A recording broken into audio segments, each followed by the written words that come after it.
In Contents, right-click the USA Map Frame entry and choose Activate.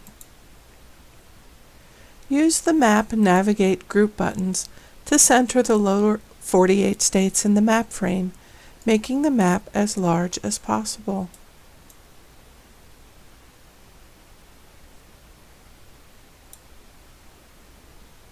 Now the frame is too tall though. Choose the Map Frame Format ribbon. In the Size and Position group, set the height to 2.0.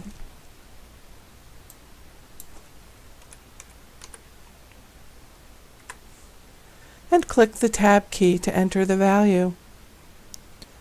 Click the Map Navigate Explore button and make final adjustments to the position of the map within the frame. Click the Activated Map Frame Layout Map Close Activation button